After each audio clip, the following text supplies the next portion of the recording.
That's funny. I was staring at the screen intensely. I uh I am actually hurting, guys. I my mom's getting ready to come stay with us for Thanksgiving.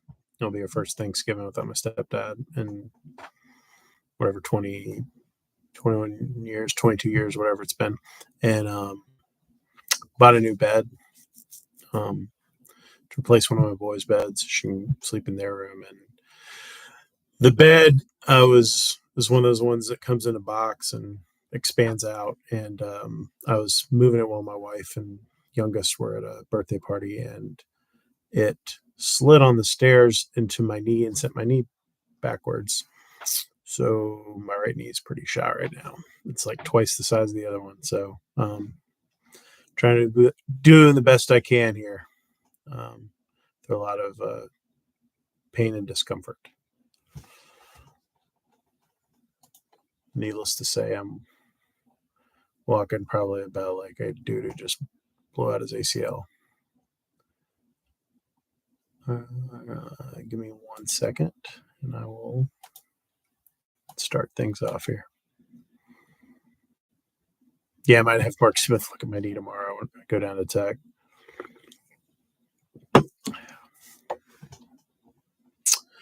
All right, thanks everybody for joining me. Advil and booze. Thanks everyone for joining me. It is another edition of the Overreaction Sunday, and yeah, it was an interesting game last night. Georgia Tech became bowl eligible for the first time since 2018.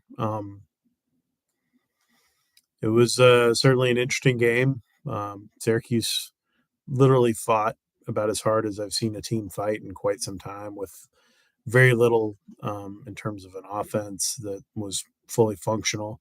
Reminded me a lot of the 2012 game at Maryland when Maryland started a linebacker, and they were actually a little more polished than some of the stuff that Syracuse was doing. But yeah, it was just a weird game.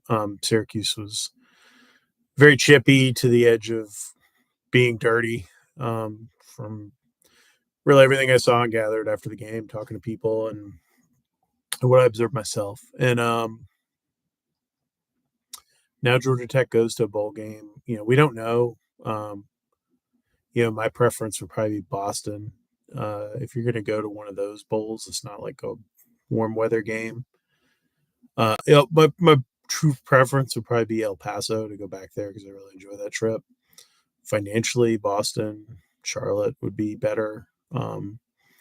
Boston's just easy for me because I know my way around really well there. But who knows? Right now, these games are mostly determined by television matchups more than even sales and tickets and stuff. So the leagues, the TV, and the bowls kind of all get together and make the decisions. That's why you're seeing a lot of Rutgers and Georgia Tech, because I think people think that might be an interesting game. So that would be in the Pinstripe Bowl if those two teams were to play. I haven't looked to see if there's any new ones other than the ones I updated on Jacketsonline earlier today, but I'm sure there's more coming out. There were no bowl reps at the game last night, which I found kind of interesting. There were some earlier this year, so I'm not sure what games they were at, but it'll be interesting. I have no idea. People have been like privately asking me. I think Brent and them probably have no clue, like at this point, what probably won't really start to have an idea until after rivalry weekend and kind of see where things are at with different teams. Who else gets fired, which is another sort of part of all of this, right? Like you got coaches that may get let go, then teams that are borderline bowl games. For example, like say Syracuse wins on Saturday, say Syracuse wins on Saturday and they'll do they beat Wake Forest, they get 6 wins. Do they accept a bowl bid? Like there's a lot of interesting stuff that'll go on here. So wait and see. I think we won't really have a good idea until maybe Championship Saturday. I might start to hear something at that point, maybe that Friday before Championship Saturday. But I hope that everyone is excited. Hope if you can travel and can swing it, you go, because it is fun to go to the bowl games. Even Detroit was fun to a certain amount. I guess it was a little bit of a bittersweet thing.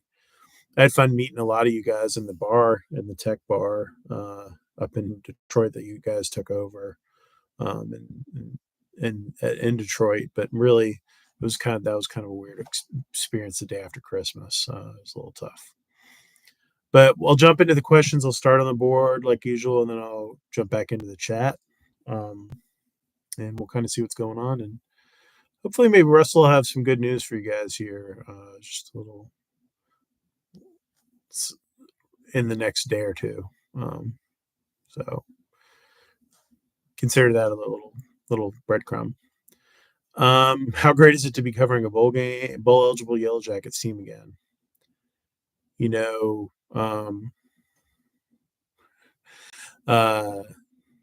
it's going to be fun. It's funny. I told Blake, my photographer, we were riding down to the game together, and my mom had called me on Saturday morning, was like, do you want Tech to win and go to a bowl game? Or are you like ambivalent about it because it's another month of work or whatever and some more travel? And I was like, frankly, at this point, like, having done this for a long time, I would rather have the bowl game and have people be excited about that, have some sort of positive, like, kind of end of the season, especially if you're playing like Georgia at the end of the year, who's number one, and you're going to be obviously a 4-score dog going into a 3-score dog with 2-point conversions going into that game, 24. So yeah, I think when you have that as your last game, it's tough. So I think it's nice to have something to be excited about. Let's see what's going on there. The light's kind of all right. Well, the light just went out completely. That's fun. There we go. So yeah, that's my take on it, is that I'm happy that they're going bowling. Happy for the kids. It's big for the kids, coaches. You get the extra weeks of prep. You get basically like 3 extra weeks of practice, unless you play like in one of those games like the 15th or something. And then you can actually take the time after and practice. It's good for everyone involved. And the biggest thing for Brent and his program at this point is it shows some positive momentum, right? And so that's a big thing that you want to see at this point in it. Who had the worst performance last night? Syracuse backup quarterback who was 0 for 1 with a pick, or Kebman? I know Kebman was going hard at Russell. That was kind of a weird. Some of y'all are kind of crazy, man. Like, Russell knows more than I do about like what's going on. I'm pretty plugged in. So in terms of recruiting stuff, not team and other things, but like, trust me, I mostly know what Russell knows, and I know what Russell is like having to keep quiet. And we promised like some parents that we would keep it quiet.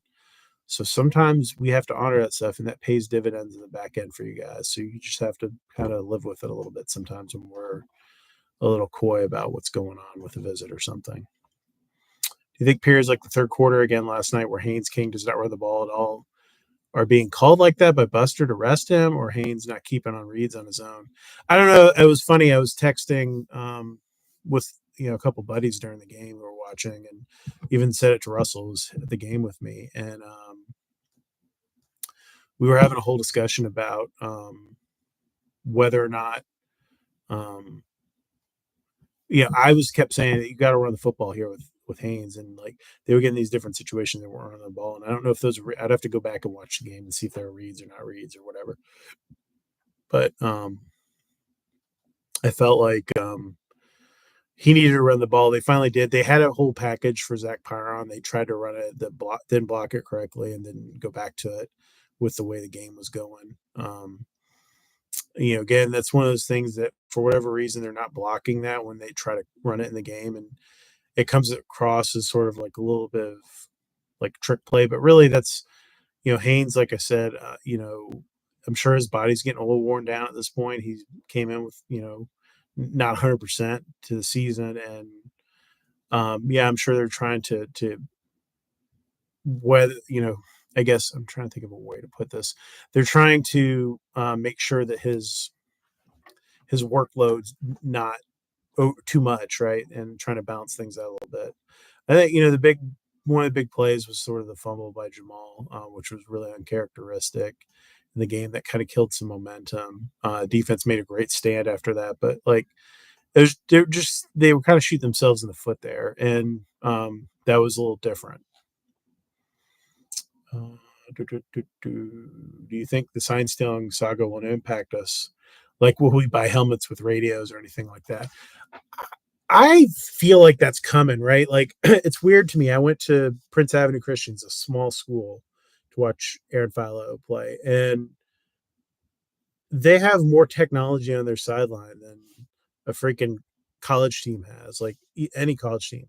The whole reason why there's not the radios and all that stuff, I feel like was a financial thing, and they should put them in. Like, it's stupid that the quarterback doesn't have like something, and so you have to signal all this crap. Like, it seems like such a stupid thing. Now, the way people cheat in this business is unbelievable, and someone would find a way to like hack the signals or whatever. And that was a thing in the NFL at some point. Like, people were tapping into people's like headsets, and there's all kinds of crap like that goes on. So like someone would probably find a way to cheat, but like I feel like this is low hanging fruit here. Can I get the sense you're generally encouraged by with the support of the Georgia Tech administration is giving athletics currently? Is that true? My opinion is that it's probably the single most important component to our continued improvement. Their commitment will lead to greater financial commitment from us fans. Thanks for your insight and what you're able to share. Yeah, I think J Bat's willing to try things. I think Angel's engaged. He got pulled into it by a lot of people like yourselves, people who are on our message board that are um, that have the ear of Angel Cabrera. Like those are the people that pushed him to be involved, and now he feels like he has a stake in it. And they're trying to figure out ways to be creative, whether it's the competitive drive thing, which allows them to help the athletic department in a way that they can't normally do as a program that is it's not private school. It's not like at a private school, Angel Cabrera could cut a check and make the stadium debt go away or something like that. You can't do that at Georgia Tech. So they're being creative, and there's a lot of things that I can't talk about yet that are going on behind the scenes that are really interesting in terms of like the 4, 5, 6, 8 year plan, like of what they're going to do with Georgia Tech athletics. That I think are very cool. And Jay's trying things, which is encouraging to me, like trying to find the way to they're trying to make a more premium game experience. They're trying to figure out ways to make y'all more engaged, whether it's having the block parties or, they're going to work on things with tailgating or seating and all the different aspects of the game day experience to try to improve those things to make it more of a premium experience, to probably pull down the seat count eventually and make the stadium a little more Georgia Tech specific in a 2020s setting, 2030s setting, not what was an expectation 20 years ago when people didn't have, 8K TVs and whatever you want to call them. And, it's easier to watch a game at home, all those things. You've got to make it more of an event and more of a thing that people want to be at every time. And people have gotten out of the habit of going to Georgia Tech games, and Jay and Brent Key and Angel Cabrera need to find ways to draw them back in. And so I think that's going to be a huge, huge piece of all of this. Now, a question about like your commentary. We played like SHIT and beat a P5 team. They'll probably go bowling. I know Syracuse was playing with an arm tied behind their back, but hallelujah. I mean, I don't think Tech played terribly, but it wasn't a great game. You had some key drops. Haynes King did not have a very clean up pocket for a lot of the game. When he did, they had a bad mistake on what was an option route. I saw Haynes and Eric Singleton kind of arguing with each other. They had 2 free shots on offsides plays where Singleton let a ball go through his hands both times, where he would have normally made that play early in the year. Yeah, it wasn't the A game, right? Like, and they won the game. So, hey, hats off. Does Horace Lockett have to sit out the first half of the UGA game after being ejected in the second half for spitting? Is it? Oh no, I've turned purple again. What is going on? No. Oh no, I'm purple. What is happening? Oh, fudge. Let me see if there's something I can do to fix this. Damn it.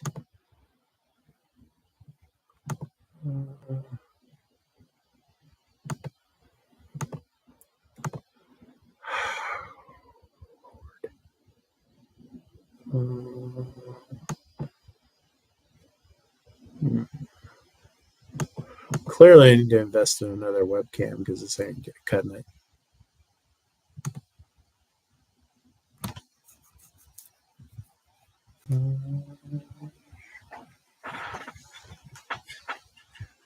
Ray, just give me a minute.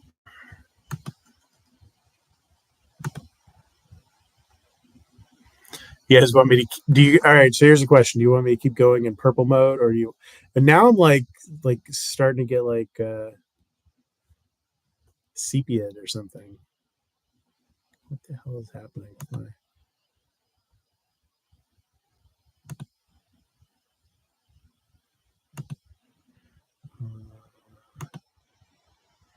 All right, I'll just keep going. It's sorry about this. I apologize. I'll figure it out later. We'll put it up as a podcast to later on. Horse locket spitting. I do not know the answer to this. I've started to look through the rule book, and it's so tedious to read through the NCAA rule book. The only thing I can find is targeting and fighting. If it's those two things, you do sit out the first half of the next game. I will ask this to play the guitar. It's awesome. I will ask. Obviously, we'll ask about that early in the week, but no slate's tripping. Exciting. Good Lord. I feel like Dino Babers has hacked into my camera well. Obviously, no QB wants to get hit, but King's performance, decision making, and accuracy immediately declines after he gets rattled, presumably more than other quarterbacks or more than most quarterbacks. Am I the only one that thinks this? And how do we keep him off the ground against UGA? I think there's definitely a correlation with his pocket comfort and how he plays. You've seen that in some games, and he's been kind of hot and cold. I think that basically he is a very hot and cold kind of quarterback at this point. And you got to remember too, man, he's still in some ways not like the seasoned guy that a lot of people expected him to be. He just hasn't played a lot. So my feeling is that Haynes will get better as time goes along. But yeah, I think right now the biggest issue with Haynes is predetermined throws. And so I think he gets very locked into, hey, I'm going to make this throw. That's what happened on the Singleton interception. If anyone's actually like reading that, you're looking at it and you're like, no. You got a safety high and a corner on him. Like that's just a bad throw. But he was hell bent on throwing that football in that spot, and that was going to be a play. And I'm not sure what that's about. He's not reading things all the time and not going through his progressions, and I'm not sure what that's about. That's an area where he has a lot of improvement to make, I think. What was ACC's rule explanation for the no targeting call against Lockett? It sort of looked like the wording of the target of the video at the stadium. I was just shocked when they announced the replay decision. We were all shocked in the press box that was not targeting. It looked like targeting. The fans went nuts. They didn't say. I couldn't hear what the explanation was, so I don't know. What changes did he put in schematically or personnel based on Syracuse running? They had to piece together.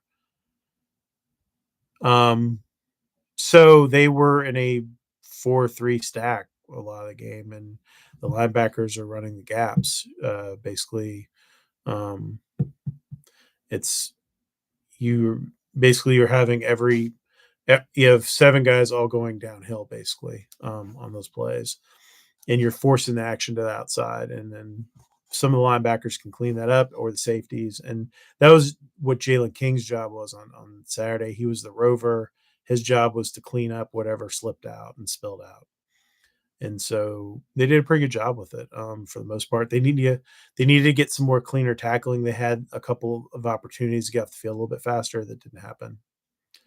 Uh, does Key use extended practices for the bowl to hire a new DC, or will we wait till after the season? Typically, when you're in a bowl situation, you keep the staff intact, and you just go through the bowl process, and then you would make your changes in January.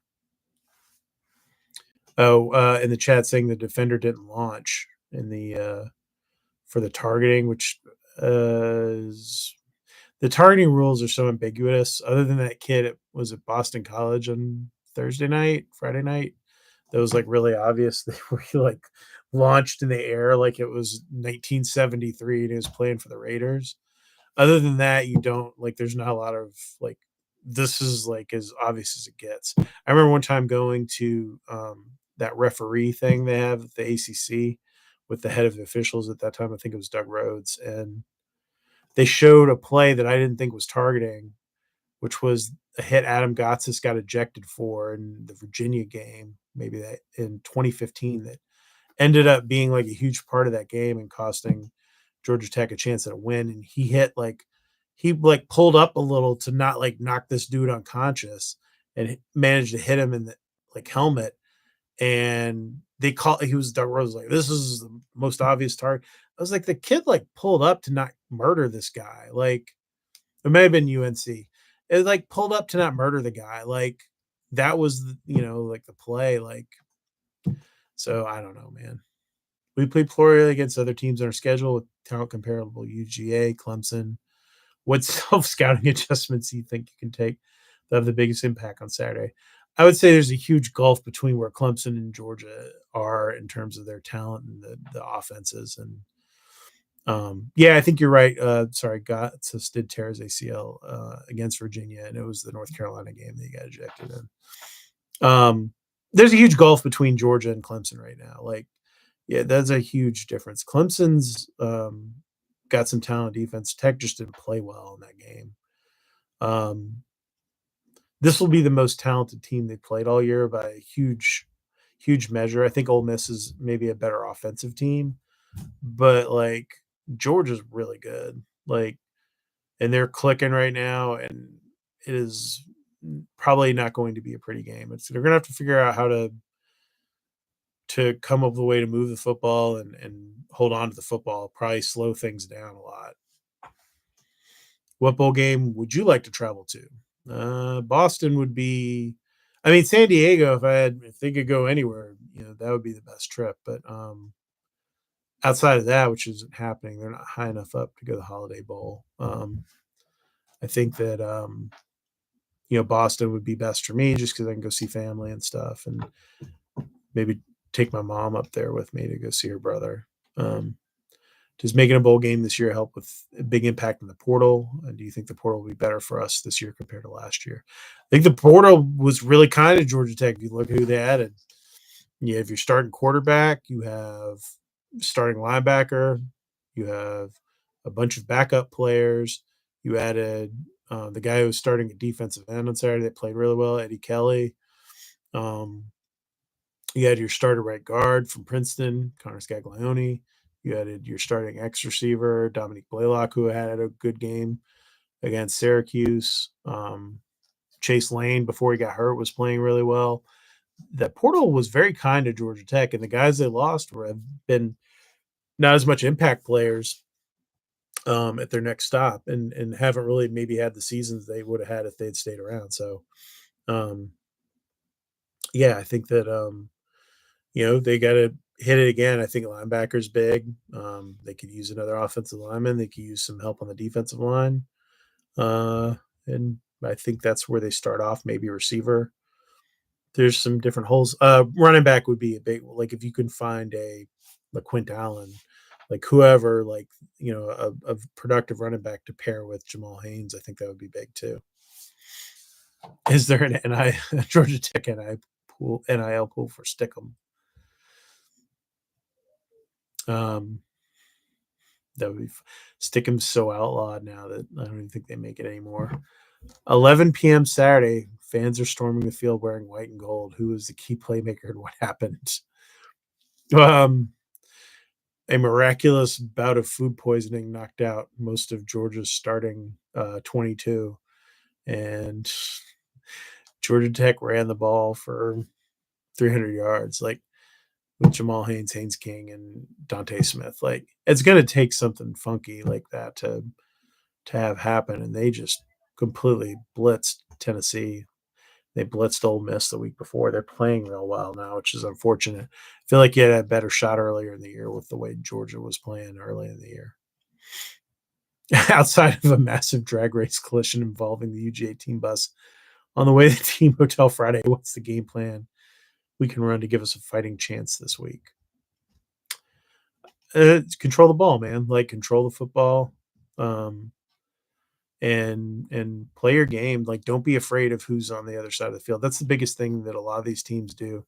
There's like a gas panic like going on with these coaches sometimes. I watched Josh Heupel do this, and I watched like the first quarter and a half of the Georgia game, and he made a couple of decisions where it's just like, what the hell are you doing, man? Like, taking vertical shots downfield on like 2nd and 2, like low percentage plays that don't make sense when you're playing a team like that. And you want to possess the football and keep people away from their offense. And sure enough, it snowballs on them real quick. They did a great job last year of avoiding that, and that's what made the game competitive. Do you believe we're on a course to be more competitive against Georgia on the field and in recruiting? Recruiting is going to take some time, man. Like, they got quite a war chest. They've been recruiting, out recruiting Georgia Tech for probably going back to like the mid 70s. Like, I mean, it's been pretty consistent even when O'Leary was here and stuff. Like, you get your share of guys, but they mainly got the ones they wanted. So there's a lot of work to do in that. You got to win. Can we have Russell's recruiting analyst, managing editor change to stinker butt? I love it. I think it would be great. Any public or private commits or flips late last night or today? I will leave that to Russell to share, but I'm expecting some good news this week. Why are our DBs playing 8 to 10 yards off the receivers all game against a converted tight end and their quarterback? They had to know they were not throwing it deep or even able to.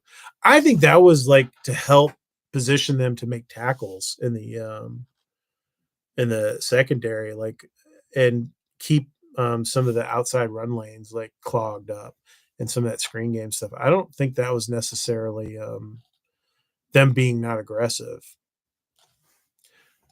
I already answered a question about the bowl game.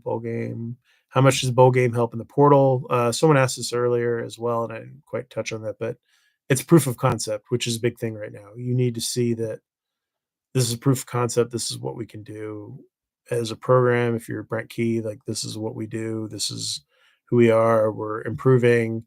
I did all this with a team that had won, 3 games 3 years in a row prior to me becoming the interim coach. 10-9 now, like 10-10 maybe after next week. Like, this is what I'm doing. Like, come be a part of, jump on the bus, right? And so that's what you're trying to sell. And I think it's helpful. The game was pretty physical from the start, but got kind of ugly in the second half. Was it a response to style of play by Syracuse or some after the whistle activity early? Yeah, it was very chippy, and it was very much about dirty play.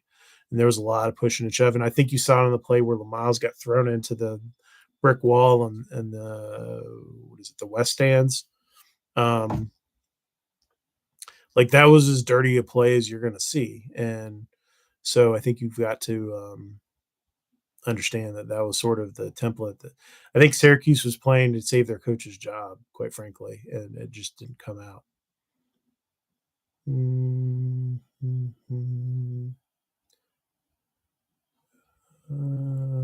How do the recruits react? I'm sure that Russell will be on that. Do you think Singleton's drops have lowered his value to the point where we don't have to contribute much to NIL to keep him? Oh, I don't know. I don't know what the market is. The problem for Eric Singleton in terms of looking at him as like a portal receiver is he is slot receiver size dude. And if your hands are not great, then that turns into, all right, you're fast, but he's had five drops, 7 if you count the um, 2 offsides plays, like, in the last 3 games or whatever. Like, that's kinda crazy. Like, that's from a guy who wasn't dropping balls at all. I think he got hurt and, like, something's not right, and he's having an issue and trying to play through it. And so, I think there's a little more to the story, but yeah, he's struggling. So there we go. I don't know what impact that has on his portal value. King threw another interception. Singleton dropped a couple more. Why stick with them? Wink. Yeah, got it. In your opinion, what's the realistic best case scenario for GT on Saturday? Do you believe this game is potentially winnable? Every game is potentially winnable. Carson Beck could go out there and throw 5 interceptions, like, and fumble the football or whatever. Like, you can have weird games. You saw it. Think about the way the Pitt game started many years ago. God, what was that, 16 maybe? Up there where they turned the ball over like 4 times in a row to start the game. Like, if you have some crazy thing like that happen, then that changes the momentum. Last year showed that they could come up with a way to play with them. Now, whether that happens again, I have no idea, because that was a perfect start for Georgia Tech, and they're going to have to play really perfect. But I think that they're going to come out with what they can. 2014 for the Pitt game. I was not there. I had norovirus from my now 13-year-old son, who like, I was so sick that I had to listen to the game on the radio. I couldn't even watch TV and didn't see any of the game until the next day. I listened to it. No, I don't mind you guys can remember that stuff. I really struggle with it. Like, I remember, like, I forgot about, like, the Stephen Hill catch one time. Like, we were talking about great catches. Like, my memory for some reason not great on some of that stuff. Like, I can remember other things. I could tell you, like, who some guy Georgia Tech missed on in 2010 in recruiting, but, like, I sometimes have trouble remembering game details like that. My mind doesn't work like that for some reason. What's the over-under on how many false starts we will get against the Mutts when they do that silly last-second synchronized shift on the defensive lineman right before the snap? I think, they've done a better job of not doing that against quick shifts ahead of the snap. It'll be interesting. That's something they definitely have to monitor this week. But I'd say 2. Can we just avoid by snapping quick every play? I'd hate to spend tons of practice time on it. I hear you. It would seem our offense works much better when King is a big part of the running game. But I think we tried against Clemson and they stuffed it. I'm sure the Mutts will do the same. Remind me what we did in the first half last year against them that worked effectively. They just ran the ball. They were it sure as hell wasn't. They ran some with Tyson Pumachan, but it sure as hell wasn't Zach Gibson running the football. They just kind of dinked and dunked their way down the field. It was a very kind of methodical drive. They ran the ball okay, and then they hit some open shots, and that was good. Are you a subscriber on YouTube with some diehard fans? Okay, no. Last thing I'm going to do is watch a Georgia Tech podcast. Like, no offense, guys. Like, I have no interest. Why did Pyron play 1 snap last night? They had a whole package for Zach Pyron if it was blocked correctly and it worked out. And it just wasn't happening. They actually had a couple things set up there really interesting, but be interested to see if we see that again. That's been in for a while. Like, they've been wanting to get him to come in and run the football a little bit to take some of that off of Haynes King plate.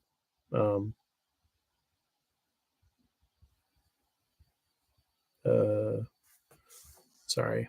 Someone's asking me to do radio tomorrow. We had way more success last night. We're in a 4-3. Why do we ever get out of that defense? I would have to go back and watch. They were doing some stuff they were trying to match up on passing downs, which I thought was kind of a waste of time. I think you just stick with what was working. They weren't going to, like, run by you. Pyron, it was not equipment malfunction while Pyron went in. That was a package.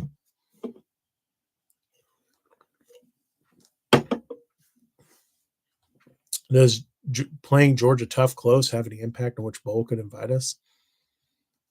Unless we win. Maybe, I don't think so.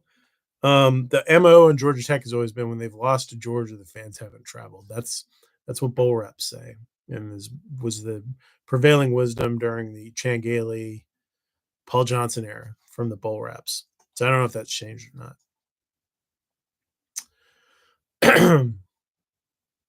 A little off topic, but curious to hear how Caleb Edwards is doing. Where is he? He seemed like an impact player coming out of high school, got early snaps, remember? He seemed like someone the secondary nickel position should have been using with the tackling issues we had. I do not know what happened to Caleb Edwards. I've totally forgotten about. Um, um, oh, Kelly. Caleb Edwards had a neck medical injury. Like he's out. Like career's over. Can't play football anymore. Um, that's what happened to Caleb. Sorry, I like totally spaced on that. I had to like look up my own thing on that. He had like a pretty serious medical thing. It was sort of a freak thing too. Like it was everyone was really disappointed and he went down.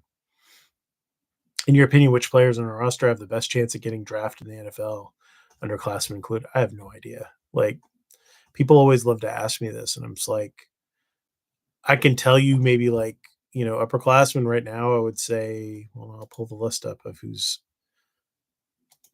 draft eligible or like who would be in the draft. I mean, like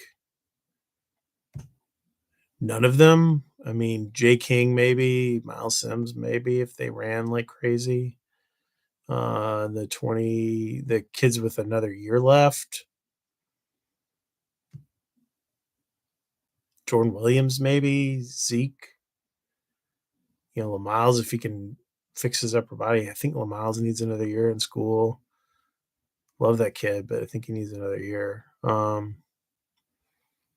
Yeah, there's not a lot of like upperclassmen draft dudes that I see right now on the roster. And that gets into the core of the problem, right? Like there's in some ways less like NFL projectable guys right now on this team than even like some of Paul's teams. And I think that's why I think they've overachieved a little bit. I mean, Dante Smith might have a chance, maybe. I don't know. If he runs like he did when he was young. Um, KQ, it seems like Bill Stewart has taken over more of the leadership role with the linebacker group once Coach Shearer went over to DC. The linebacker play has seemingly improved. Do you see more of a role in the staff moving ahead? I don't know. Obviously, when someone gets moved up, that's a common thing. Like Nate Brock's coached the tight ends heavily this year. Obviously, Coach Stewart has to help out with Coach Shearer's responsibilities now. Do I think that's why they're playing better? No, I think it has a lot more to do with the offenses. They're playing a Syracuse offense where they get to play downhill, or Clemson that's struggled, or and not playing Louisville and Ole Miss, who are really dynamic on offense. I think that's the bigger change you've seen more than anything else that anyone's done. With the portal opening up in a couple of weeks or so, do you think the remaining high school targets are going to make the decisions to flip or stick with their respective schools prior to the portal opening up? They better, or schools are going to move on. Like that's the thing right now. Like everyone's kind of jockeying for the position. That's why you start to see a little bit of decommits, a little bit of movement. Like if you actually look at sort of the bigger picture, you're seeing guys flip to places they're going to flip to. There's a lot of movement going on because guys are trying to secure their spots before the portal opens up. Who is a current player not getting playing time, not due to injury, they could see making an impact for the team next year? Not due to injury. Um, hmm.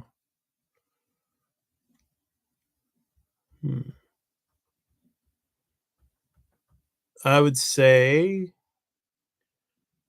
Gabe Fortson, one that pops to mind immediately. They love Gabe Fortson, Patrick Screws, on the offensive line. Those two guys, Ben Galloway. Um, who are freshmen not playing. And you've seen Rod Shelley kind of come on the last few weeks, play a lot. At corner, he's starting to come into it a little bit.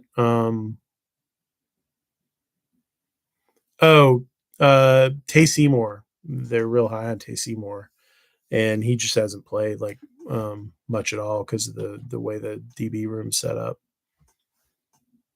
He's on a bunch of the special teams though. What do you think of the two biggest position needs this cycle, via the portal? Linebacker, tight end, running back. Just curious. Do we have the money to sign any of these that move the needle?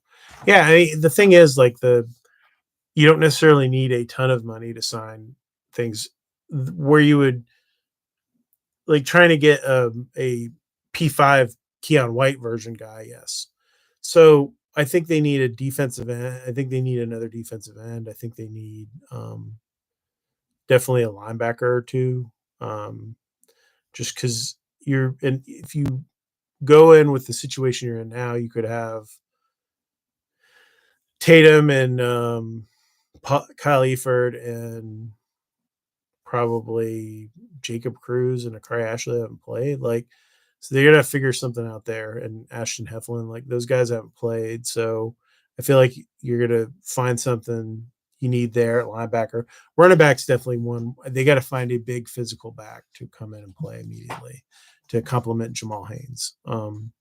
Basically replace Dante Smith. So it'll be interesting to see what they do there. Does Key hire a DC before or after the bowl game? If the DC is hired and it's not Shearer, who's the DC for the bowl game? My gut is still feeling like Kevin Shearer will be the DC next year. It's not really based on any conversation I've had with Brent or anything, but just my gut feeling on it. But if you were to hire a DC, it would probably be in January. It would be after signing day at least. So I think all those guys, Thak, all those dudes will be around through, unless they get another job that wants them to start immediately, would be around. I think there's going to be some changes on the defensive staff. I just don't know what they are yet. That's just my honest opinion on it. All right, we'll jump into the chat now. Answer the one of bowl locations or wherever. Someone asked me if I was banning one of the eCrab alts with my furious typing. No. Surreal seeing you type so while staring so intently at the screen. I guess that's how I look when I'm working. I don't know. GoFundMe for travel. We'll do one, like I always do one for the holidays, because I like to like give some money to the guys who contribute, Russell in particular, and treat myself a little bit. So we usually do a holiday like tip jar kind of thing, and I might try to tie it in with a PJ. I'll see if I can get PJ to do a video with me on here on YouTube. We've been threatening to do that for a long time, and I feel like with Tech going back to a bowl game, it's a good time to maybe do that. I remember the good old days in the 90s and 2000s when they would announce bowl beds with a week or two left in the season. Yeah, it's funny. People used to jump on bowls like to try to get, hey, I remember when I first started doing this, you would see like, hey, so-and-so's BYU was always like the first team because they were independent to jump in and take, hey, we're going to the Liberty Bowl or whatever it was. And they would announce it super early. What did Key say to Dino after the game? I don't know. I didn't see any of that. I was like making my way down to the field because I stayed to the very end in the box because I was writing something out. So I missed the whole like post-game celebration again.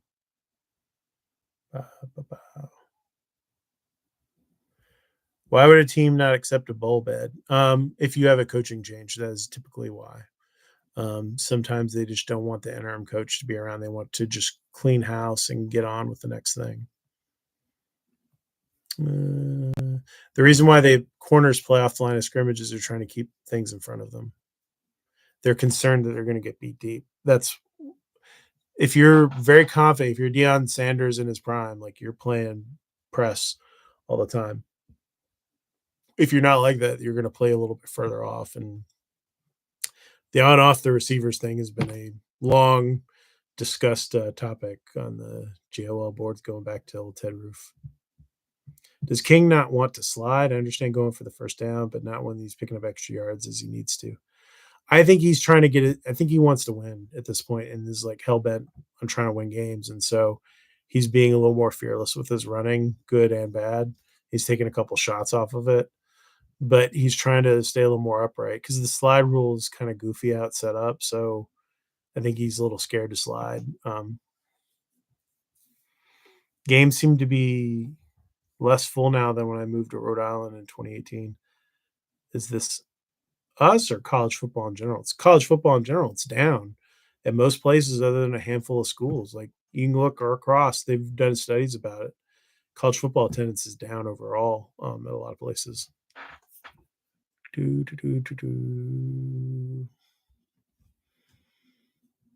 Yeah, I could play some Prince and have the video demonetized by YouTube. I could charge people here to control the light color for a little extra income. Yeah, you could have could have them argue about the shade of gold that I am being broadcast in.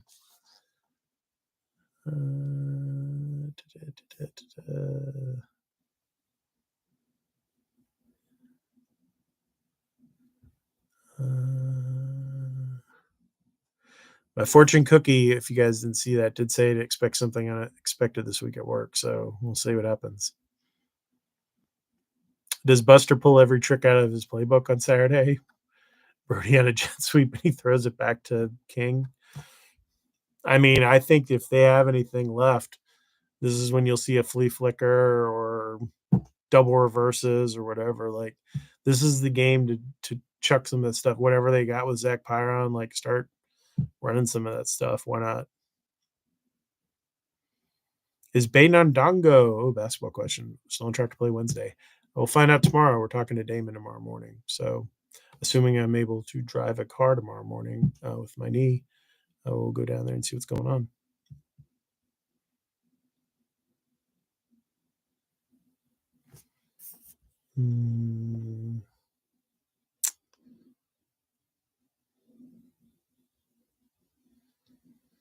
What's your take on the line play on Saturday? It looks like Corey was in the whole game and did not see Ethan at left tackle. I don't think we're as physical yet. We aspire to be. No smash mouth football yet. Yeah, I think, from what I gathered, it sounds like they're not going to say this, but it seems like Ethan McKinney kind of hit that freshman wall. I mean, he's played a ton of snaps this year. Let's see. What is Ethan at for snaps? Ethan McKinney has played 526 snaps this season. Oof. He did not play yesterday. He's been. The other thing is really since the Bowling Green game, he's not played well consistently. Played a little bit better in the Virginia game, but I think he's just retired. Like he's an underweight freshman. That's a lot of snaps though for a guy that's barely out of high school. So physically going against some pretty big dudes. So yeah, Corey kind of ended up getting saved, and they're kind of leaning on him right now. And it's one of those things like he's kind of either Corey's in and he's playing well or he doesn't. So, I thought he had a really good game on Saturday against Syracuse. He was actually one of his better run blocking games. He pass blocked well. So we'll see. Don't forget you said they would give us a wild Jeff Collins story for the Christmas episode. We have the receipts. I still have a few more good ones. I could probably come up with a couple more. I need to probably jot them down so I can have them. Someone asking me, is Chase Lane on track to be back next week? He was back this week. He's just not playing very much. He is not himself, and you can kind of tell he's trying to play through what I think maybe it's a high ankle sprain. I'm not sure what he did, but he's trying to play, and it's just not quite there yet. I think. The good thing with Chase Lane is he has one more year back, and he kind of needs it. He's it's sad what happened to him because he was playing really well. But if you watch was it the game last week at Clemson? he gets like blown up trying to throw, like he was just trying to block on a screen pass and got sent like 4 yards backwards. Like it was just not like he's not himself yet, so they're not playing him. Question about Leo. I assume at this point they're not playing Leo Blackburn this year. I'm going to help him try to get a medical year. Why don't we try more jump balls to Boyd and Abdul Janae? They're not really in. They're trying to score, so those are lower percentage passes. That's probably more to do with why they haven't tried it as much. That's a little more in their 2-minute offense package. Lane was limping in pregame. Okay, yeah, I didn't see that, but that's totally possible. Like I said, he's trying to go. The kid's trying to be a gamer. He's just not there physically right now. So it's going to take, he probably needs a whole offseason to get better. Maybe he'll have a good bowl game. It's kind of weird because they kind of need him at this point. He's been so injured. So it's is what it is. But thanks everyone for joining me. I'm going to go check on my wife and toddler who are now in the toddler's new big boy bed, and it took me out.